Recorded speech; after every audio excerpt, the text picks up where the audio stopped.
우리가 볼 하나님의 말씀 요한일서 1장 5절부터 10절까지의 말씀입니다. 요한일서 1장 5절부터 10절까지의 말씀입니다.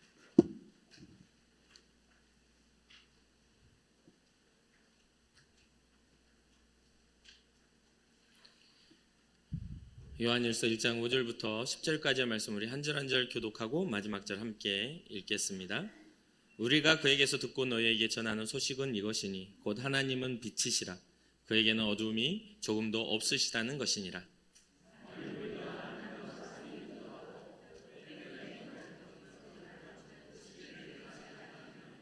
그가 빛 가운데 계신 것 같이 우리도 빛 가운데 하면 우리가 서로 사귐이 있고 그 아들 예수의 피가 우리를 모든 죄에서 깨끗하게 하실 것이요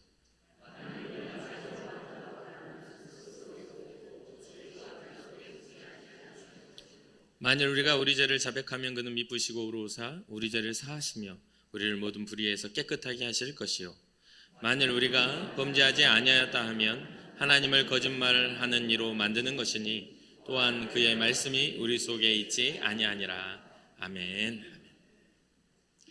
여러분들은 어렸을 때 어떤 놀이를 가장 즐겨 하셨습니까?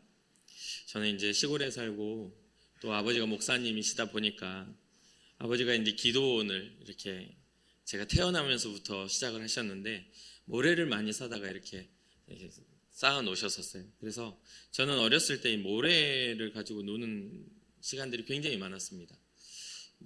엄청 모래가 이렇게 높이 쌓여 있으니까 조그만 제가 태어날 때 이제 시작한 76년도에 기도원이 시작을 했는데 그때 이제 제가 같이 자라면서 모래를 파고 노는 걸 굉장히 좋아해서 항상 제 머리에는 모래가 가득했어요.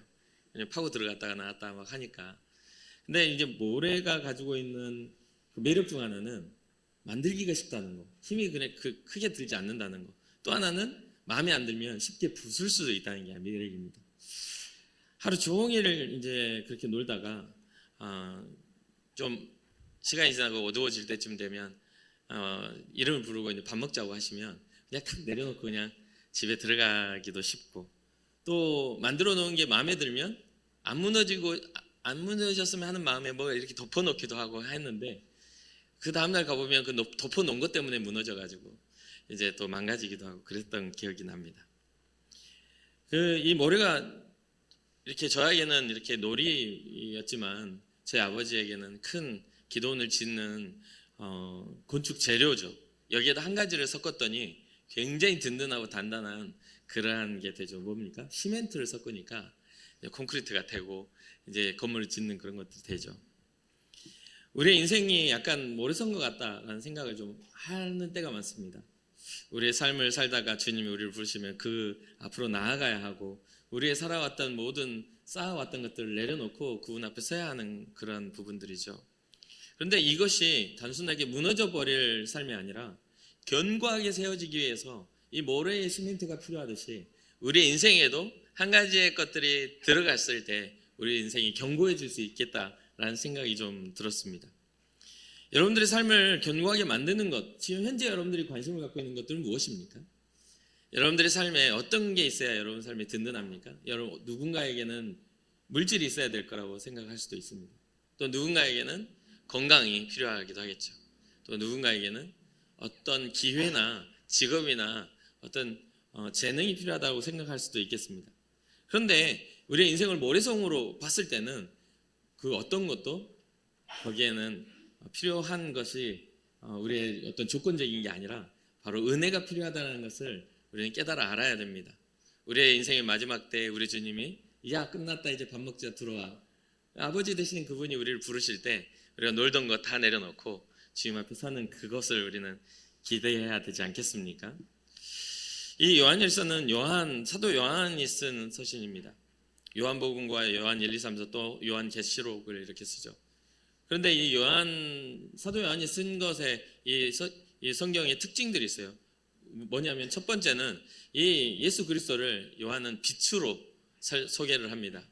빛 대신 예수 그리스도, 말씀이 육신되어 이 땅에 오셨는데 그 빛이시다. 두 번째는 예수님은 사랑이시다. 사랑의 사도라고 별명이 붙을 정도로 요한은 이 주님의 사랑에 집중되었던 사람이에요. 그리고 세 번째는 주님의 심판에 대한 이야기를 합니다. 영생에 대한 이야기. 강력한 계시록을 통해서 주님의 재림과 심판에 대한 이야기를 강력하게 한 사람이죠. 먼저 이 사도 요한이 요한복음 1장 1절부터 4절까지 이렇게 말합니다. 태초에 말씀이 계시니라. 이 말씀이 하나님과 함께 계셨으니 이 말씀은 곧 하나님이시니라. 그가 태초에 하나님과 함께 계셨고 만물이 그로 말미암아 지은 바 되었으니 지은 것이 하나도 그가 없이는 된 것이 없느니라. 그 안에 생명이 있었으니 이 생명은 사람들의 빛이라 라고 이렇게 이야기합니다. 즉 우리가 소유해야 할 그 생명, 우리가 가져야 할, 우리를 견고하게 만드는 그 생명은 바로 이 태초에 하나님과 함께 계셨던 그 말씀이신 그 예수 그리스도라는 것을 우리는 알게 됩니다. 요한복음 1장 9절에 이렇게 말하죠. 참 빛 곧 세상에 와서 각 사람에게 비추는 빛이 있었나니 라고 말합니다. 그런데 그 빛이 비추었지만 사람들이 그 빛을 알지 못하고 깨닫지 못한 이 상황들에 대해서 사도 요한은 지금 현재 분명히 우리에게 가르쳐 주고 있는 것이죠. 우리는 매일 하루를 시작하면서 새로 떠오르는 해를 우리를 맞이합니다.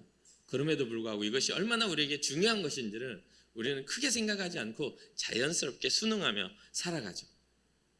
어쩌면 이러한 상황들이 오히려 우리로 하여금 안전하다 말하고 괜찮다 말하는 그런 이유가 되기도 하겠지만 우리에게 주어진 이것에 대해서 소중함을 잃어버리는 그 순간 우리는 그것을 기억하지 못하게 되는 것처럼 우리 안에 있었던 생명이 비치신 하나님의 그 놀라운 빛을 잃어버린 순간 우리가 하나님의 창조된 창조물이고 이 땅에 우리가 존재해야 될 이유가 주님께 있음을 잃어버린 존재가 되었다는 것이죠.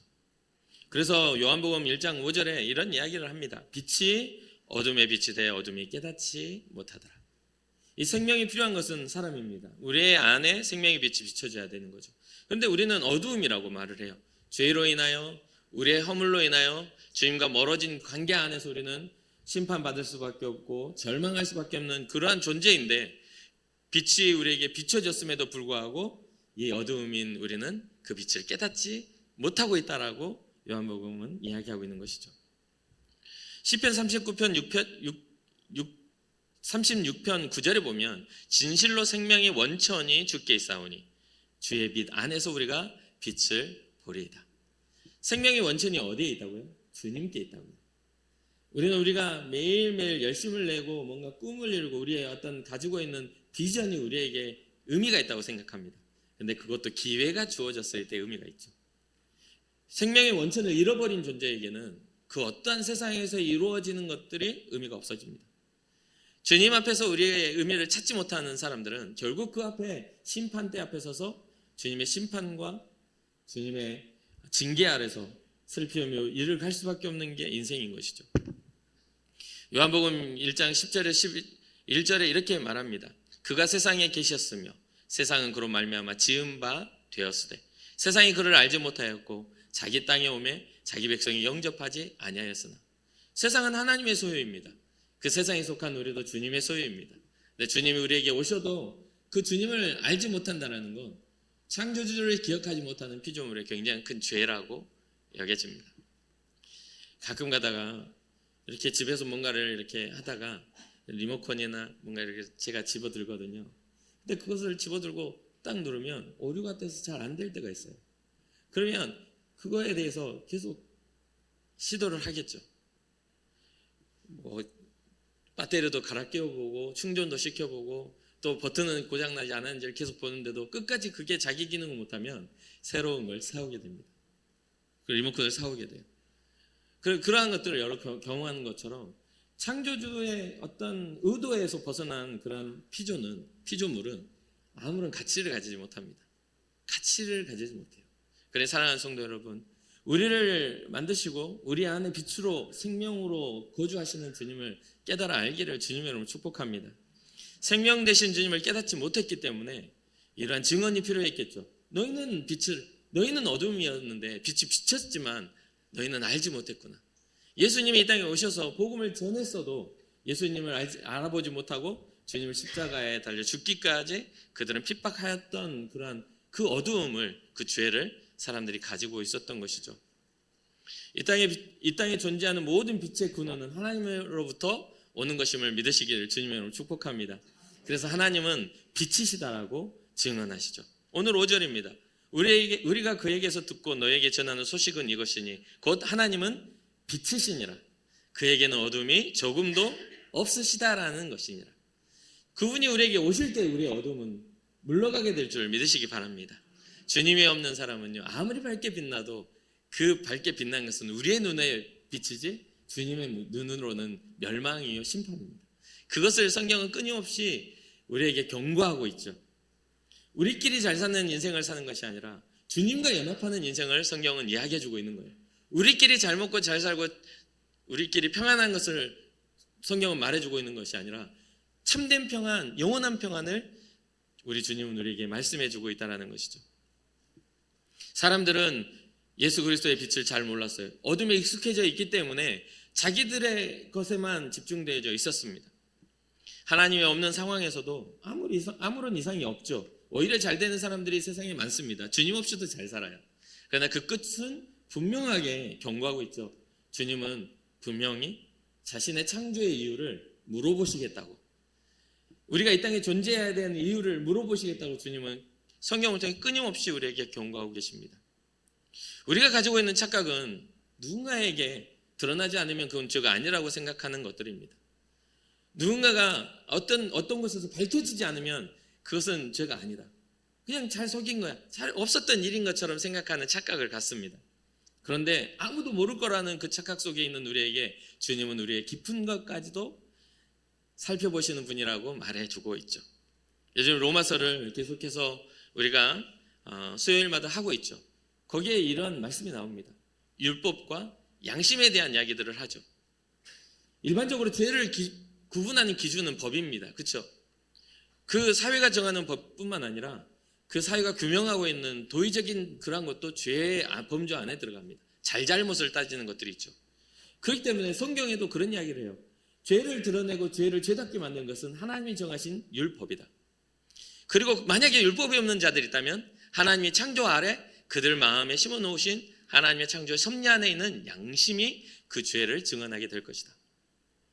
율법과 양심은 구원을 이루는 도구는 아닙니다. 물론 율법은 구원을 이루기 위하여 하나님이 하나님의 백성다움을 위하여 제정하셨지만 그것을 가지고 온전하게 구원을 이룰 수 있는 사람은 세상에 없더라는 거죠. 100가지를 잘해도 한 가지를 잘못하면 범법자가 되는 것 같은 이치예요.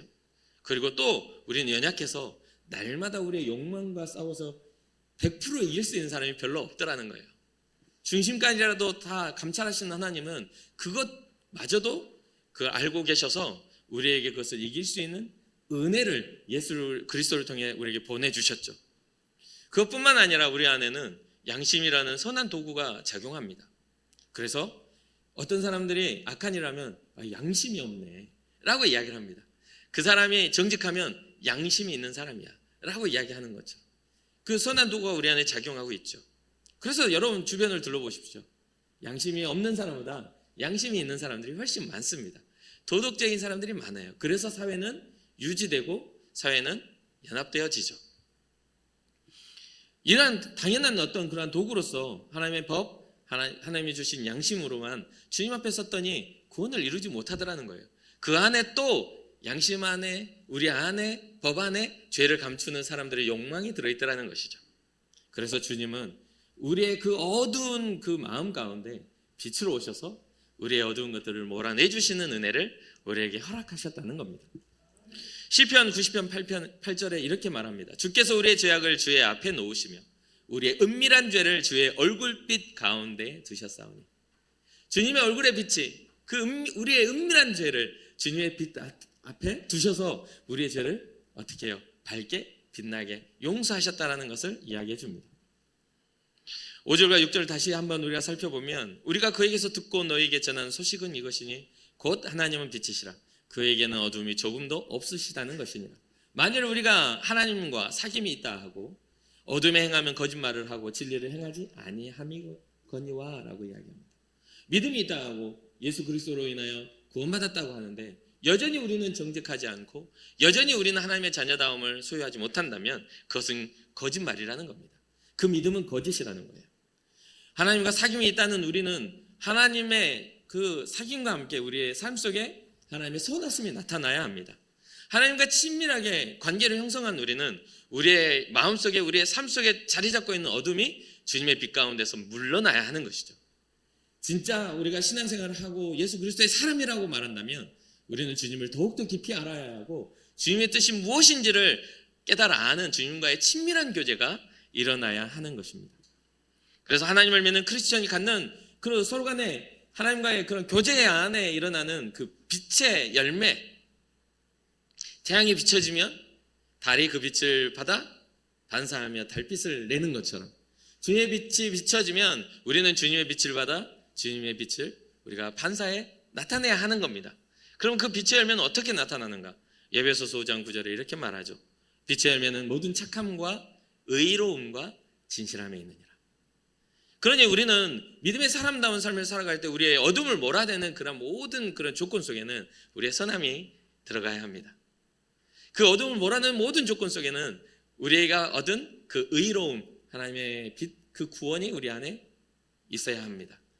우리가 드러내는 모든 것들 가운데는 진리가 있어야 됩니다. 진실함이 그 안에 있어야 됩니다. 우리가 가진 것으로 나타내는 것이 아니라 주님의 은혜를 따라 그 은혜를 입은 자와 같은 그 은혜를 따라 힘입어 나타내야 합니다. 그러니까 우리가 가진 의가 아닌 주님이 우리에게 허락하신 그 은혜임을 기억하시기를 주님으로 축복합니다. 7절에 그가 빛 가운데 계신 것 같이 우리도 빛 가운데 행하면 우리가 서로 사귐이 있고 어떻게 하라고요? 주님이 빛 가운데 거하신 것 같이 우리도 그 빛 안으로 들어가자. 하나님의 뜻을 따라 이 땅에 오셔서 우리의 빛이 되신 그 하나님의 빛 가운데 거하신 예수님처럼 우리도 하나님의 빛 안에 들어가 주님과 사귐을 갖자. 그 아들 예수의 피가 우리를 모든 죄에서 그러면 우리를 깨끗하게 하실 것이다 라고 말하는 것이죠. 사랑하는 성도 여러분, 여기서 우리가 한 번 더 흥미롭게 살펴봐야 할 게 있습니다. 우리는 믿음을 우리 자신의 거라고 생각합니다. 그렇죠? 내가 믿어, 나는 믿음이 있어, 이렇게 이야기를 합니다. 그 맞습니다. 개인의 믿음이 하나님께 닿는 겁니다. 우리가 믿음으로 누군가 대신해 주는 게 아니에요. 제가 목사라고 제 아이들이 대신 구원받는 게 아닙니다. 제가 끌고 간다고 걔네들이 따라오겠습니까? 절대 그럴 수가 없죠. 각자의 인격이요, 각자의 객체입니다. 하나님의 어떤 섭리 아래서 창조된 그런 인격체죠. 그렇기 때문에 제가 아무리 믿음이 좋아도 믿지 않는 내 아이들이 구원받지 못합니다. 믿음은 개인의 것이죠. 그러나 여기서 재밌는 것은 이 나라는 개인에서 성경은 우리라는 개념으로 확장시키고 있다는 겁니다. 성경은 끊임없이 창조 때부터 우리의 개념으로 믿음의 공동체를 이야기해주고 있습니다.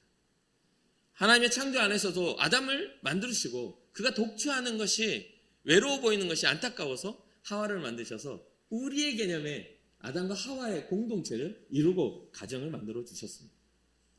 회개에 마찬가지입니다. 회개도 나에서 우리의 죄로 바뀌는 것을 보게 됩니다. 개인의 신앙의 성장이 결국 그 한 개인에게 머물러 있지 않고 우리 민족의 죄를, 우리의 공동체의 죄를, 우리 안에 자리 잡고 있는 사회적, 우리의 관계적 안에 자리 잡고 있는 잘못된 죄를 용서해 달라는 기도의 확장성이 분명히 일어나게 됩니다. 이게 바로 성경이 말하고 있는 믿음의 연합이요, 교회의 모습이기도 하죠. 게다가 성경에도 개인의 죄로 인한 결말이 무리의 심판으로 이어지는 것도 심심치 않게 보여집니다. 그 개인의 죄인데 그 개인의 죄를 동조하는 사람들이 생겨나면서 무리가 돼버려서 결국 심판을 받게 되는 것을 보게 돼요. 또한 회복도 마찬가지입니다. 개인이 회복했는데 무리를 회복해 이끌어가게 하시는 그 은혜를 우리는 보게 됩니다. 모세가 회복되어 민족을 이끌고 주님의 섭리를 따라 가나안 땅을 향해 가는 것처럼 말이죠. 그 회복의 시작점이 여러분과 제가 되기를 주님의 이름으로 축복합니다. 내가 주님 앞에 온전히 서고 나와 함께한 사람들이 주님을 이해하며 내게 비춰진 그 복음의 빛이 그에게도 전해질 수 있는 그 은혜가 여러분과 저에게 있기를 주님의 이름으로 축복합니다. 또한 보면 예수님께서 우리에게 가르쳐 주신 그 기도 안에서도 그게 나타나지 않습니까? 우리가 우리에게라는 개념으로 우리가 우리에게 잘못한 사람을, 그러니까 내가 나에게, 그가 나에게 단수로 하는 게 아니라 우리가 우리에게라고 하는 그 우리의 개념으로 주님이 기도를 가르쳐 주신 것을 본다면 이 주님이 얼마나 개인뿐만 아니라 이 공동체, 잃어버린 한 사람이 아니라 잃어버린 인류를 향한 하나님의 마음이 있는지를 우리가 깨달아 알게 되는 것이죠. 그러니 사랑하는 성도 여러분, 여러분들의 회복이 여러분들의 가정의 회복이요, 이 교회의 회복이요, 이 나라의 회복이 되기를, 또 이 나라의 이 모든 세상의 복음의 회복이 되기를 주님의 이름으로 축복합니다. 개인주의에서 한 발자국 벗어나서 오늘날 우리를 감싸고 있는 사회와 문화가 아무리 크게 막힌 담으로 우리를 서로 떨어뜨려 놓는다 할지라도 우리의 마음을 열어, 나 자신의 개인적인 주님을 향한 신앙과 마음을 열어서 그 복음의 구원의 빛을 가지고 세상에 나아갈 수 있는 그런 어떤 믿음의 담력이 개개인에게 일어나고 우리의 교회 안에 일어나고 우리의 공동체가 되기를 소망해 보는 것이죠. 우리가 하나님 안에 거하려면 우리가 가진 모든 죄를 해결해야만 합니다. 우리의 본질적인 그런 잘못들을 깨닫고 돌이키지 않으면 하나님과 관계가 없다라고 말하고 있어요. 8절에 이렇게 말하죠. 만일 우리가 죄가 없다고 말하면 스스로 속이고 또 진리가 우리 속에 있지 아니할 것이요. 우리는 이 공동체 안에 이렇게 있으면 우리 죄가 해결될 거라는 착각을 합니다. 우리는 교회 다니면 믿음이 있을 거라는 착각을 해요. 그런데 여러분 그렇습니까? 교회 안에 있어도 우리는 믿음이 없는 경우가 많습니다. 말씀이 나하고 상관이 없이 언제나 듣는 말씀임에도 불구하고 아는 말이에요. 그러니까 흔하게 넘겨요.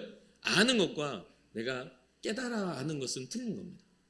이 지적인 아는 것과 내가 그것을 경험하는 건 틀려요. 그러니 살았고 운동력 있는 하나님의 말씀, 아니 생명력 있게 이 땅에 오신 예수 그리스도의 그 생명의 말씀이 여러분의 삶에 체험되어지시기를 주님의 이름으로 축복합니다. 스스로 죄 없다 생각할 것이 아니라 스스로 연약하고 죄인이라 생각하고 주님 앞에 회개하는 마음으로 주님 앞에 나아갈 때 그 진리가 우리 속에 거하게 되는 것이죠. 그래서 9절에 이렇게 말합니다. 우리가 예배 때마다 제가 선포하고 하는 말씀이죠. 만일 우리가 우리 죄를 자백하면 그는 미쁘시고 의로우사 우리 죄를 사하시며 우리를 모든 불의에서 깨끗하게 하실 것이요.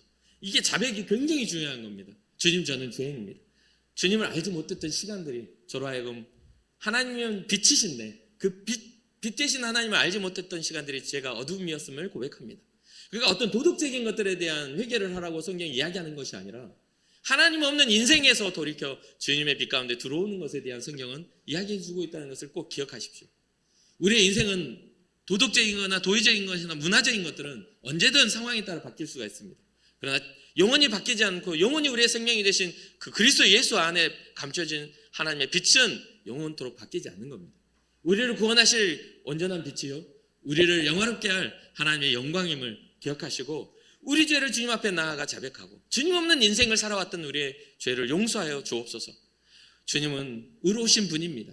우리의 죄를 사하여 주실 것이며 우리의 모든 삶 속의 불의 가운데서 우리를 건져주실 분임을 내가 믿습니다라는 그런 신앙의 고백이 우리 가운데 있어야 될 줄 믿습니다.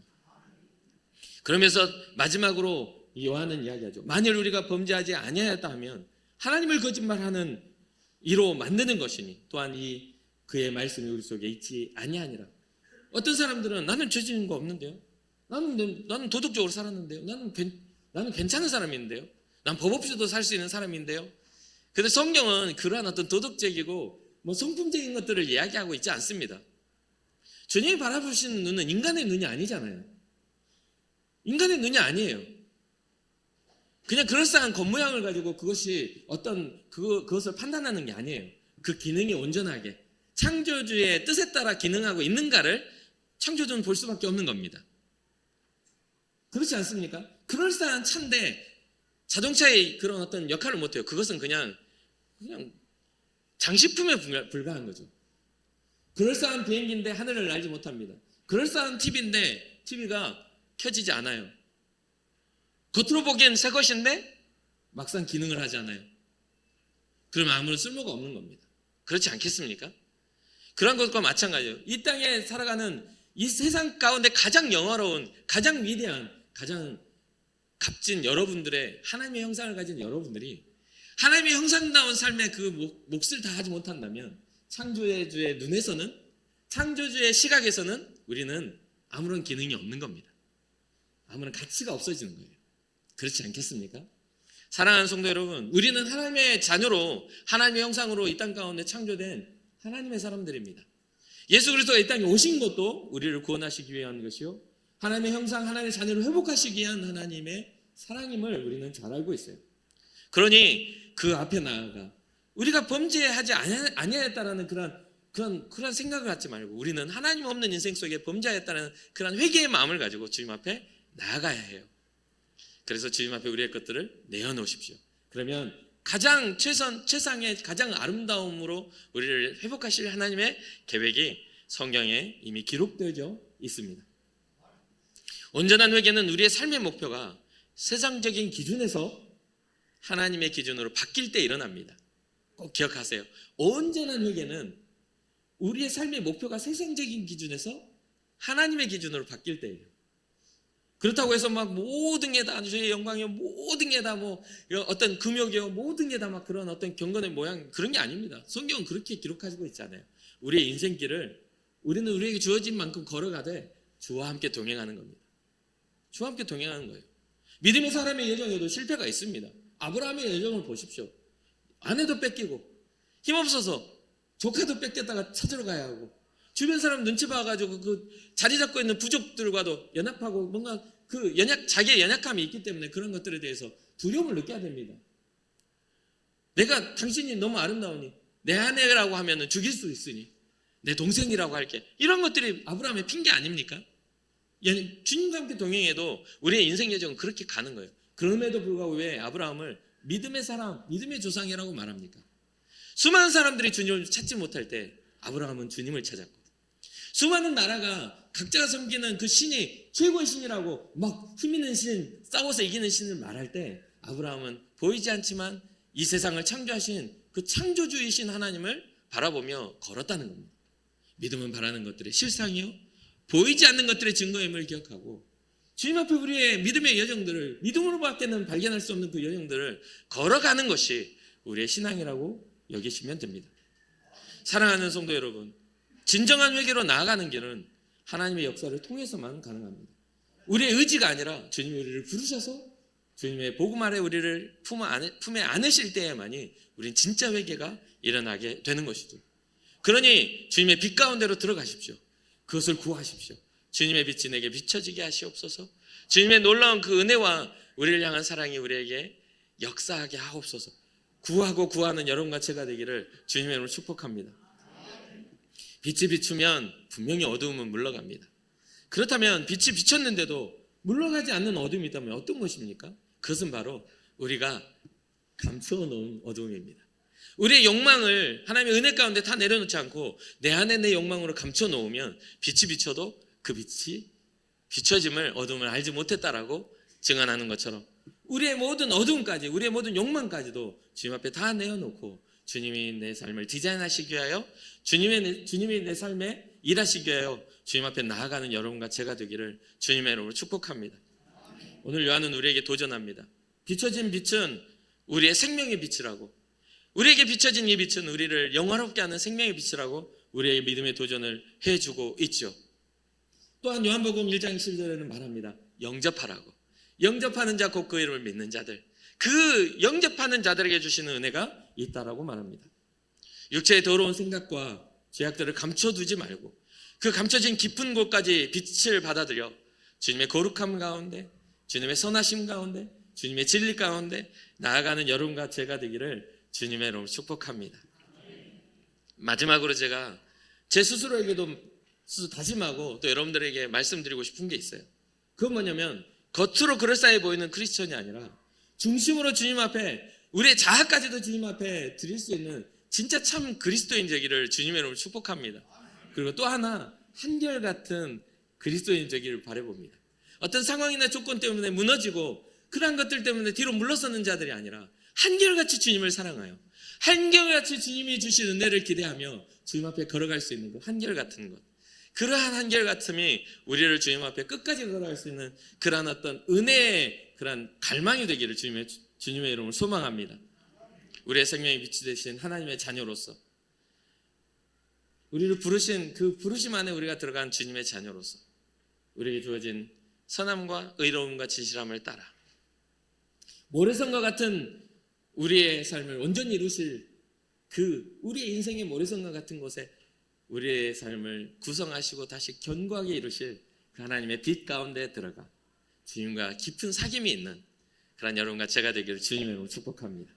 잠시 기도하겠습니다.